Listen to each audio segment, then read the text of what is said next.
저희가 이제 건물 하자 소송을 종종 하는데요.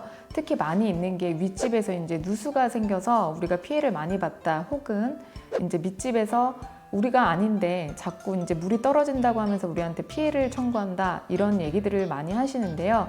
그때는 이제 가장 중요하게 되는 게 사실은 피해를 청구한 쪽에서 손해액과 그다음에 손해가 발생했다는 사실, 그리고 그게 또 윗집이든 아랫집이든 어디에서 이제 인과관계가 있다라는 사실, 그리고 손해액에 대한 증명이 필요하거든요.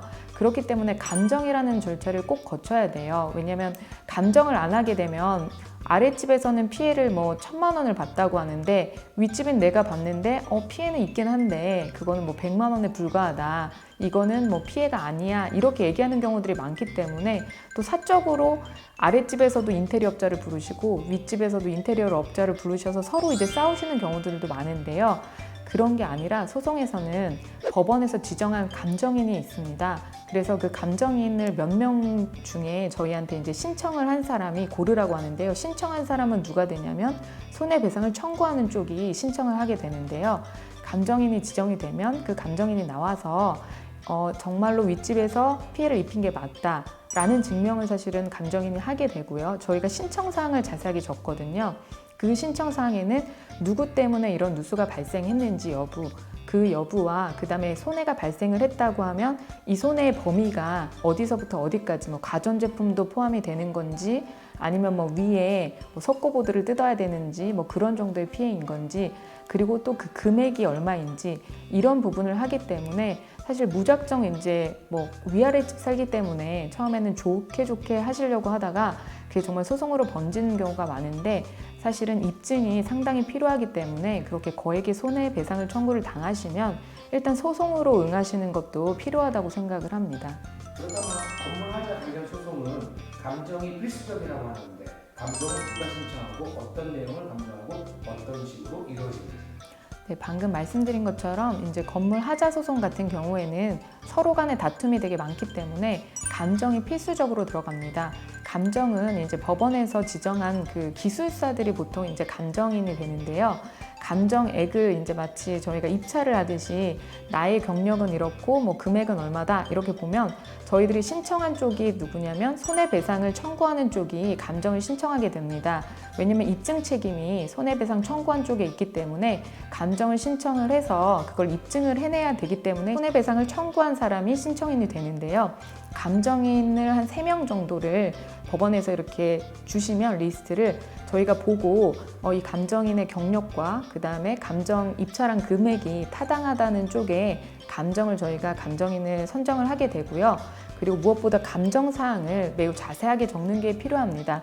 감정인들도 딱 감정 신청한 사항에 대해서만 감정을 해주기 때문에 나중에 미안한데 이것도 해주세요 라고 하면 추가로 저희가 비용을 더 내야 되는 거고, 그렇게 추가로는 또 잘 감정을 안 하고 다시 신청을 해야 되는 경우들이 많기 때문에 감정할 때는 사실 감정 신청서가 중요하고, 그리고 감정인이 선정되면 감정인도 선서를 하고 감정을 하게 되거든요.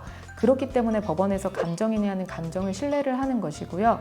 저희가 감정 날짜가 잡히면 일단 변호사들도 따라갑니다. 왜냐면 어디를 정말 어떻게 보시는지 저희가 서면으로 설명하는 것과 또 직접 나가서 구두로 이 부분이 이상하다, 여기를 좀 자세하게 봐달라, 이렇게 말을 하는 거는 또 상당히 차이가 있기 때문에 저희가 많이 따라가게 되고요.